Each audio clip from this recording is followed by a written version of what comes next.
श्राद्ध पक्ष में घर पर ही पितरों का तर्पण यानी पितरों को जल अर्पण करना चाहिए। मेरे द्वारा तर्पण को सभी पितरा ग्रहण करें।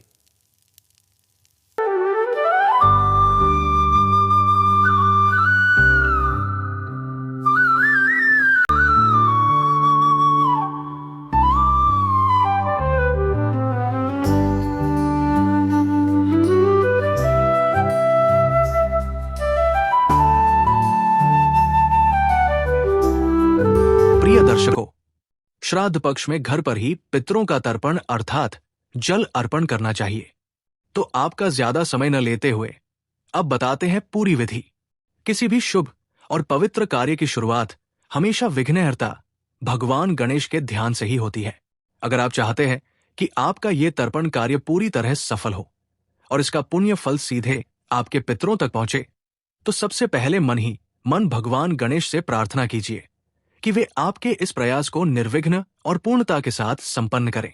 क्या आप जानते हैं कि तर्पण में कौन सी सामग्री डालना सबसे जरूरी है ताकि वह सीधे पितरों तक पहुंचे? तो सुनिए। एक बर्तन में शुद्ध जल के साथ थोड़ा सा गंगा जल, दूध, जौ, काले तिल, चावल और चंदन मिलाएं। अब सबसे महत्वपूर्ण स्टेप पर आते हैं। क्या आप जानते हैं कि तर्पण के लिए सही दिशा और सही मुद्रा का इस्तेमाल क्यों जरूरी है? क्योंकि यही वो तरीका है जिससे आपकी श्रद्धा और जल सीधे पितृलोक तक पहुंचते हैं। अब दक्षिण की ओर मुख करके बैठें। ये दिशा पितरों की मानी जाती है और कुशा या दरबा को दोहरा करके दाहिने हाथ में आड़ा करके पकड़े। ध्यान दे, अंगूठे से जल देना ही पितृ तीर्थ कहलाता है और इस मुद्रा में दिया गया जल सबसे पवित्र माना जाता है। ये आपके तर्पण का सबसे महत्वपूर्ण हिस्सा है। क्या आप जानते हैं कि अपने गोत्र का नाम लेना क्यों जरूरी है? क्योंकि ये आपके पितरों की पहचान है और इसी के माध्यम से आप उन्हें सीधे आमंत्रित करते हैं।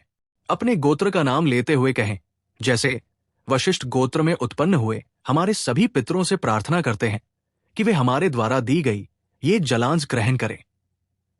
ये वाक्य सिर्फ एक प्रार्थना नहीं, बल्कि आपके और आपके पूर्वजों के बीच का सीधा संबंध है। इसके बाद अपने पितरों को 3-3 जलांश दीजिए। पिता के लिए, मैं अपने पिता श्री मोहनलाल वशिष्ठ की तृप्ति के लिए ये तिल सहित जल अर्पण करता हूं। तस्मै स्वधा नमः कहते हुए जल दूसरे पात्र में अर्पण कर दीजिए। मैं अपने पिता श्री मोहनलाल वशिष्ठ की तृप्ति के लिए ये तिल सहित जल अर्पण करता हूं। तस्मै स्वधा नमः कहते हुए जल दूसरे पात्र में अर्पण कर दीजिए। मैं अपने पिता श्री मोहनलाल वशिष्ठ की तृप्ति के लिए ये तिल सहित जल अर्पण करता हूं। तस्मै स्वधा नमः कहते हुए जल दूसरे पात्र में अर्पण कर दीजिए।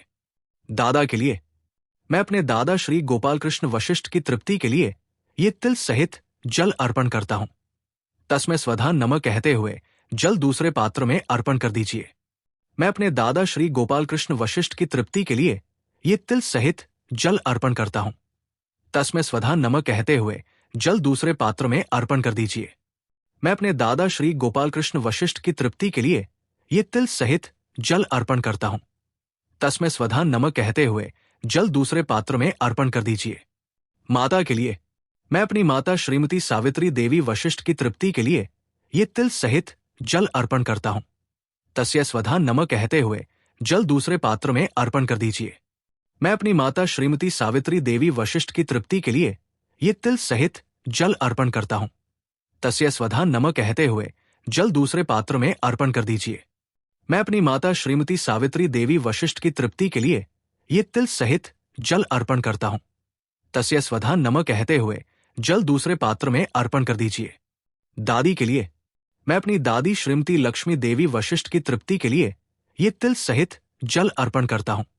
तस्यै स्वधा नमः कहते हुए जल दूसरे पात्र में अर्पण कर दीजिए। मैं अपनी दादी श्रीमती लक्ष्मी देवी वशिष्ठ की तृप्ति के लिए ये तिल सहित जल अर्पण करता हूं। तस्यै स्वधा नमः कहते हुए जल दूसरे पात्र में अर्पण कर दीजिए।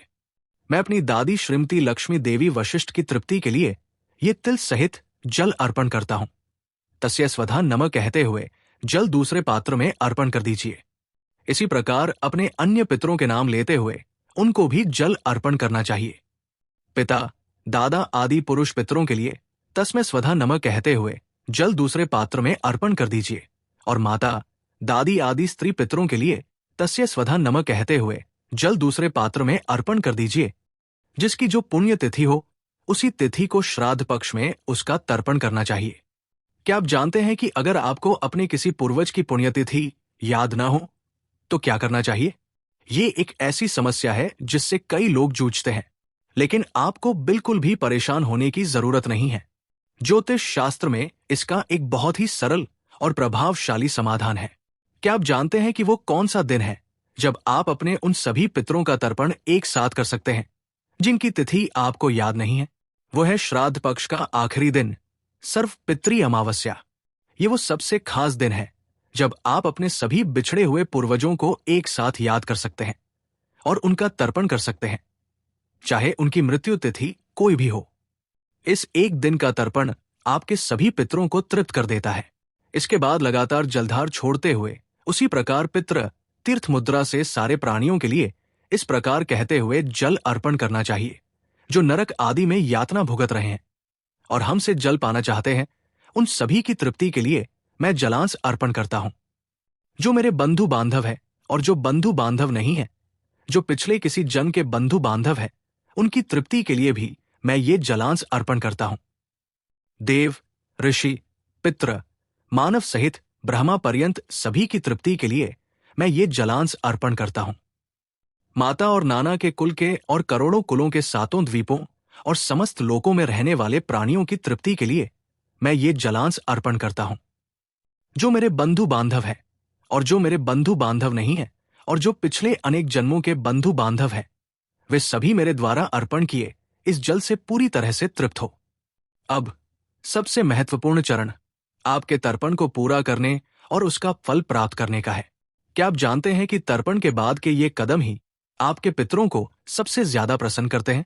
जल अर्पण करने के बाद अपनी श्रद्धा के अनुसार ब्राह्मण को भोजन कराएं, फिर गाय को रोटी खिलाएं।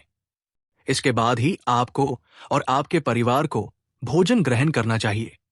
क्या आप जानते हैं कि ऐसा करने से आपके पितरों को सीधे तृप्ति मिलती है?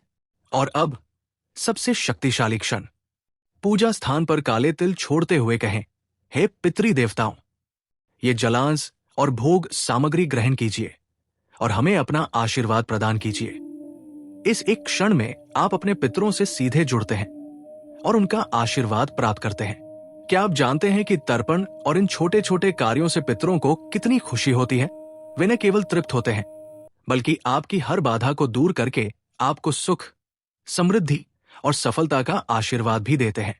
तो आज ही इस पवित्र विधि को अपनाएं और अपने जीवन में उनका आशीर्वाद महसूस करें।